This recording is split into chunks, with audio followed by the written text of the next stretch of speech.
We have a major update about the possible motive of Charlie Kirk's shooter, and this is something you're going to want to see because a lot of Republicans have been spreading some misinformation online. Earlier today, the Wall Street Journal reported that the FBI found the rifle that was used in the shooting, including ammunition that was engraved with anti-fascist ideology and other social issues. But that report is now being contradicted by the New York Times. They write in new reporting, quote, "A senior law enforcement official with direct knowledge of the investigation cautioned that report had not been verified by ATF analysis, did not match other summaries of the evidence, and might turn out to have been misread or misinterpreted. In fast-moving investigations, such status reports are not made public because they often contain a mixture of accurate and inaccurate information." So the engravings on the ammunition may not have been there after all. I see so many people online trying to already establish a motive for the shooter when the shooter hasn't even been arrested yet. So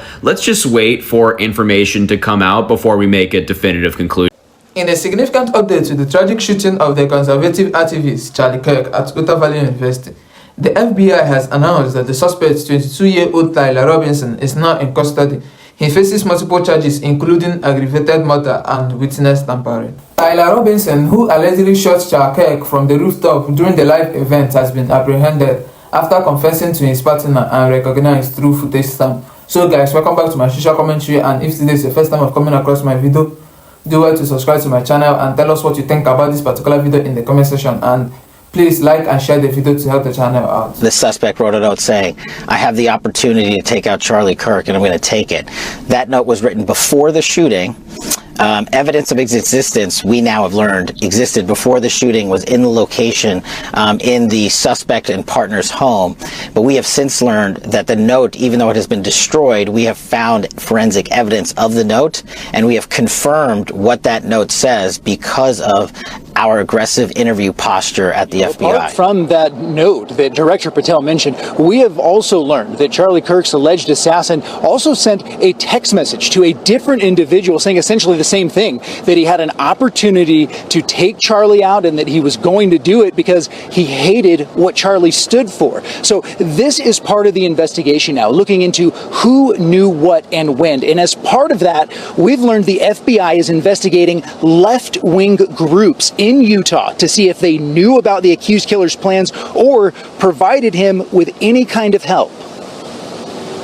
We're seeing who talked to who, not just in chat groups. We're seeing who texted who was around who. We're using our geofencing capabilities to map out exactly where individuals were. And then we're also getting into their personal cell phone information to say, were you calling so-and-so? Were you texting so-and-so? And we know the suspect was communicating with folks. We're also getting a glimpse into the suspect's mindset during the days after the assassination. This new surveillance video obtained by TMZ shows the 22-year-old walking up to UVU's campus the morning of the shooting, just as about 4 hours before it happened, wearing a maroon shirt and light-colored shorts. We know he later changed into this outfit that the FBI released images of. After those images went out, we have learned that some of the suspect's friends in an online group chat were joking that he looked just like the man in those pictures. The New York Times reports that the suspect allegedly replied that his doppelganger was trying to, quote, get me in trouble. And when another friend joked that the group could turn him in for the reward, the suspect allegedly said, quote, only if I get a cut.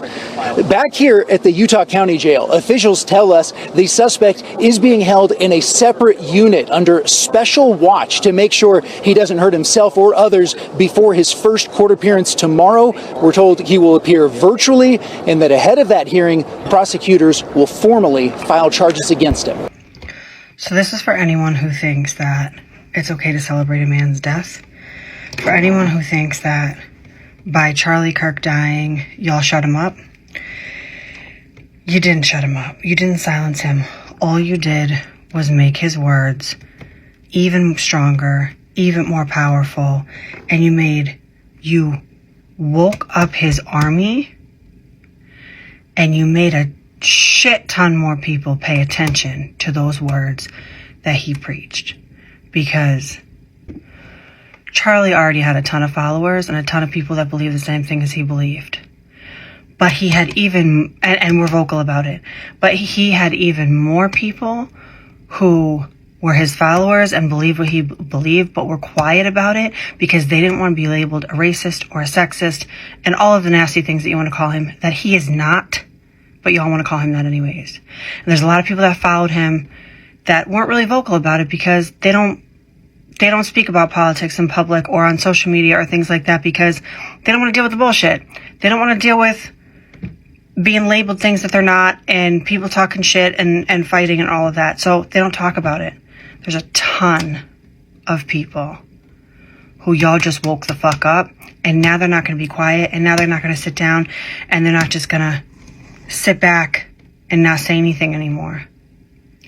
And you also just woke up a ton of people who weren't really probably on his side, but now they're waking up to the fact that y'all like violence. Y'all like violence when it helps you, when it benefits you, when you think it benefits you, because this didn't benefit you. This did not benefit anybody except for Charlie's cause. And Charlie's cause was spreading love and church and family and freedom and free speech and freedom to believe. So all y'all did was help his cause. He went from, I think it was 2 million followers to overnight 10 million followers. So that tells you something. Y'all just helped spread his word. And his army is going to come out strong. We will not be quiet anymore. Okay, so I've had a whole lot of white folks commenting on my last video asking for proof that Charlie Kirk was an outspoken racist. And there are many horrible quotes to choose from, but there's one that I haven't seen get quite as much attention that I believe is head and shoulders worse than all the rest. In December of 2023, Kirk said, quote, "We made a huge mistake when we passed the Civil Rights Act in the 1960s, end quote. And to understand why him saying this is so heinous, so barbaric, you have to understand Jim Crow, which is what the Civil Rights Act officially ended in 1964. And I don't say this for shameless self-promotion, but I'm an expert on Jim Crow. I wrote a book about slavery and Jim Crow in 2018, and I just spent the last year and a half of my life making a documentary that covers these same time periods. So during Jim Crow, a black person who was just walking down the street could be picked up at any moment and brutally lynched or tortured and murdered for the crime of flirting with a white woman or any crime they might be accused of without any evidence being presented, no trial. And often these murders were performed in the presence of dozens or even hundreds of white onlookers who would never face any legal repercussions for their actions.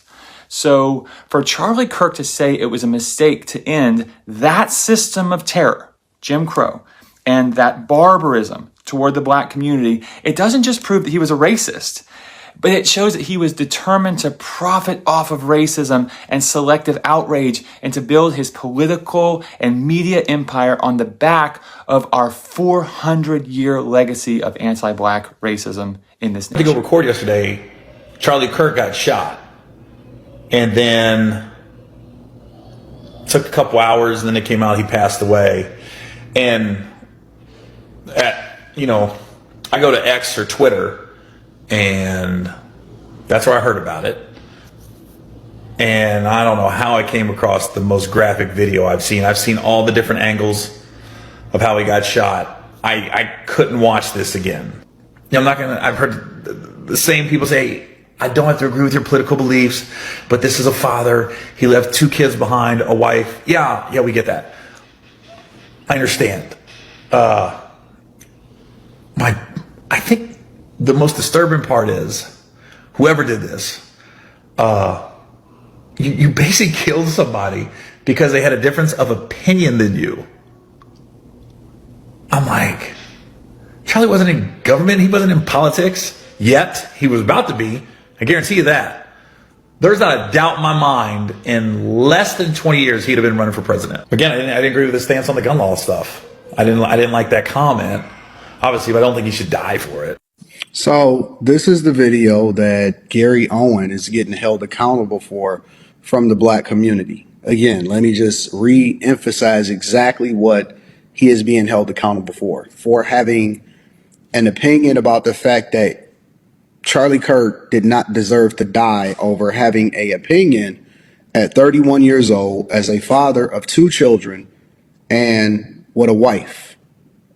He did not deserve to get killed now that we have more information from a person that was in a relationship with a trans person that had become radicalized, and then often at times, according to all of the different people that knew him, neighbors, witnesses, and everything like that, was irrational, decided to go and kill him at an event where he was having a conversation because he was making a huge impact on the youth and then his potential political career, which obviously wasn't even there yet. There are groups of people, specifically liberals, raging liberals and black people, that are hell-bent on making sure that they get their opinion off and get their shit off and get their rocks off about the fact that, yay, they didn't even know him, they didn't even follow him, wasn't even really familiar with him, is reciting talking points from other people that is just misquoting and taking out of context what he said. They're excited, they're getting hard, they are getting off on the idea that a man was killed on a college campus for an opinion in a place where we're supposed to have freedom of speech and no censorship. That's what Gary Owens says. Oh, well, I didn't necessarily agree with him about this. I personally, Anton Daniels, didn't agree with everything that Gary Owens says. I disagree with a lot of the people that have the same political views for the most part that I have. But the intolerant left, and more importantly, black people, are now holding Gary Owen accountable, and this is what they have to say about him. Hey y'all, so this message this morning is for Gary Owen. Gary Owen, who has made his whole career in black spaces. Gary Owen made a video and he is on here, talk. Thank you, Governor. This is what happens when you let good cops be cops. The FBI and our partners are proud to stand here today together to bring justice to the family of Charlie Kirk and honor his memory. I want to express my deep gratitude to President Trump, the Vice President, and the entire White House, who have been so incredibly supportive with both resources and just personally to the FBI as a team. They had our backs the entire way, and I just want to express my gratitude for giving us the resources we need to operate in this space to bring this sort of justice at this sort of speed. In 33 hours, we have made historic progress for Charlie. Governor Cox, our partnership has been absolutely incredible these last few days. Our partnership will endure. Your state and local partners, your sheriffs, your DPS community has been unbelievably impressive in the hardest of times.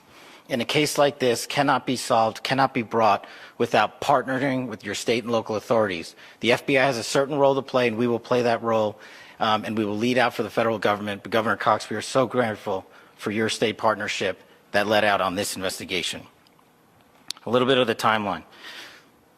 Charlie was shot at 12:23 p.m. on Wednesday. The first FBI agents arrived on scene in 16 minutes with chiefs of police at 12:39 and secured the scene. The FBI immediately launched fixed-wing assets. We utilized these assets to transport personnel, specialty technicians, hostage rescue teams. We also utilized these assets to go back and forth from the East Coast and here in Utah to transport forensic evidence and other evidence that will be analyzed and is being analyzed at our FBI laboratories in Quantico and other laboratories, including the ATF. At my direction, the FBI released the first set of FBI photos of the suspect at 10 a.m. local time on 9/11. Then, shortly thereafter, the FBI reward of $100,000 was released at 10:45 a.m. local. Myself and Deputy Director Bongino arrived on the scene at approximately 5:30 p.m. on 9/11. The governor led a press conference last night at approximately 8 p.m., where at my direction, the FBI released a never-before-seen video of the suspect. We also released new images to the public of the suspect. And just last night, the suspect was taken into custody at 10 p.m. local time. In less than 36 hours, 33 to be precise, thanks to the full weight of the federal government and leading out with the partners here in the state of Utah and Governor Cox, the suspect was apprehended in a historic time period. And I want to highlight what Governor Cox said. This would not have been possible without you, the media, and you, the public.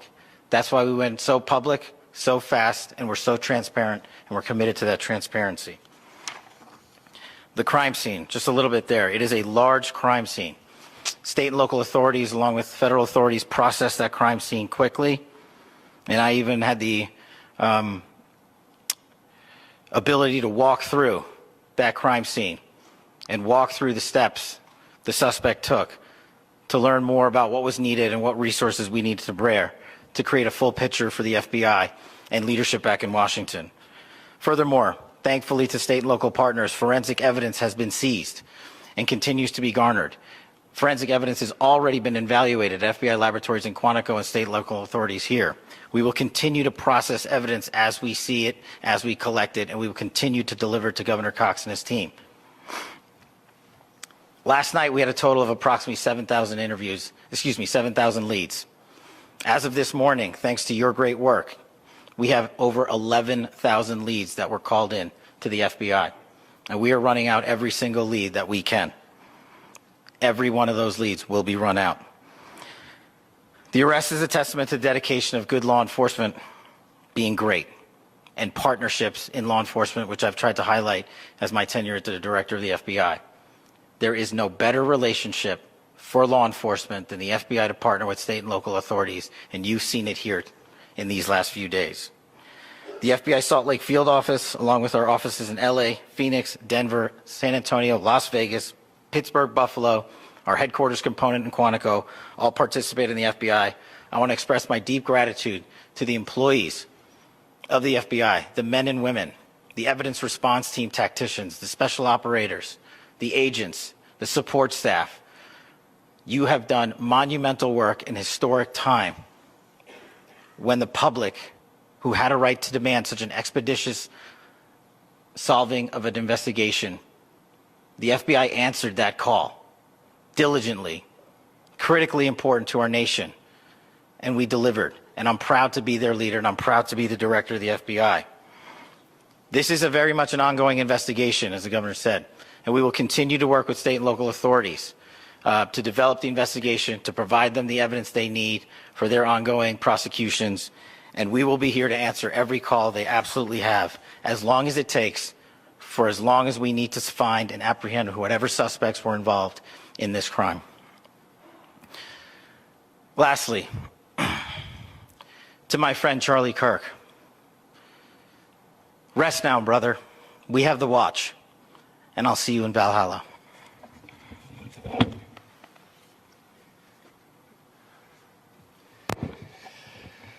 Thank you, and good morning. I would just like to take a few minutes as the sheriff to express my gratitude for everybody who has played a part in this investigation. As you know, it's been a vast, a complicated, and a very, very fast-paced investigation. You're looking at people standing up here who are running on, if they got an hour's sleep in the last couple of days, they're probably lucky. So guys, thank you for watching our video. We really appreciate it. So the DNA evidence, including traces found on the rifle near to the scene, has linked Tyler Robinson to the crime. So guys, thank you for watching our video. We really appreciate it. And if today is your first time of coming across our video, do well to subscribe to our channel so that more videos about what is happening in the country will pop up your screen. And please like and share our video to help the channel out. You're welcome.